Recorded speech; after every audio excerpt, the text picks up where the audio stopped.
Assalamualaikum warahmatullahi wabarakatuh. Halo teman-teman semua, kembali lagi dengan saya Meisha Siva Fauzia.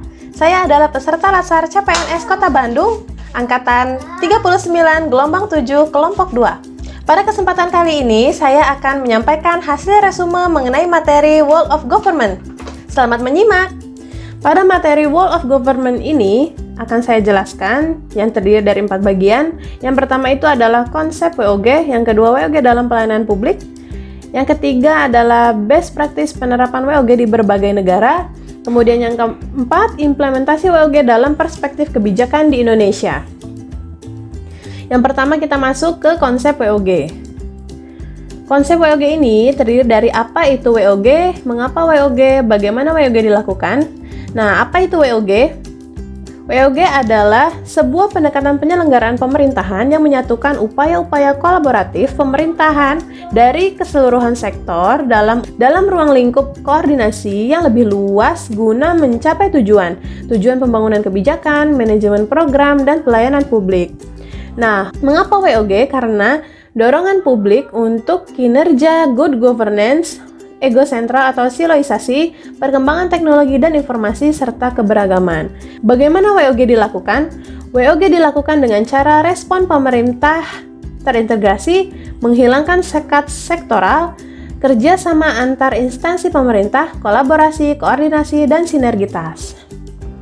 Selanjutnya ada WOG dalam pelayanan publik. Nah, WOG dalam pelayanan publik ini terbagi menjadi 4.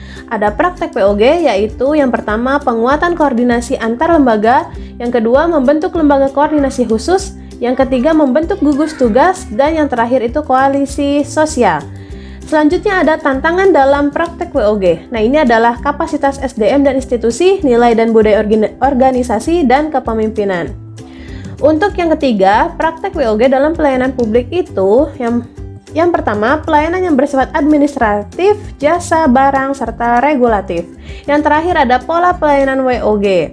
Nah, di sini adalah jenis-jenis pola pelayanan WOG dari mulai teknis fungsional, satu atap, satu pintu, dan elektronik. Kemudian kita masuk ke best practice penerapan WOG di berbagai negara.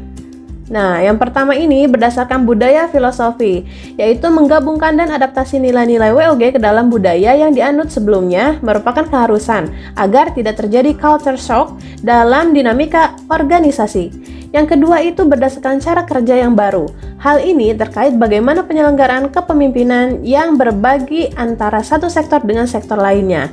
Yang ketiga adalah akuntabilitas dan insentif, yaitu outcome dan pelaporan yang dibagi antar sektor, fleksibilitas, serta bagaimana reward dan pengakuan menjadi bagian dari manajemen horizontal.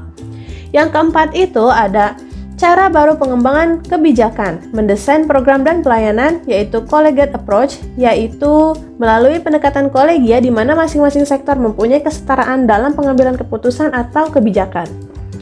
Selanjutnya ada implementasi WOG dalam perspektif kebijakan di Indonesia. Nah, ini terbagi menjadi 8. Yang pertama itu adalah hakikat dasar pelayanan publik, yang kedua WOG dalam lingkup penyelenggaraan negara, yang ketiga WOG dalam lingkup penyelenggaraan pemerintahan negara, yang keempat WOG dalam lingkup hubungan antara pemerintah pusat dan daerah serta antar daerah.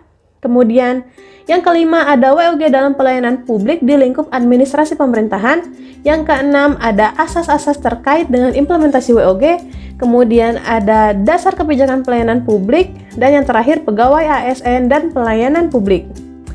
Oke, itu tadi adalah hasil resume dari saya. Semoga bermanfaat. Kurang lebihnya mohon maaf. Wabillahi taufiq wal hidayah. Wassalamualaikum warahmatullahi wabarakatuh.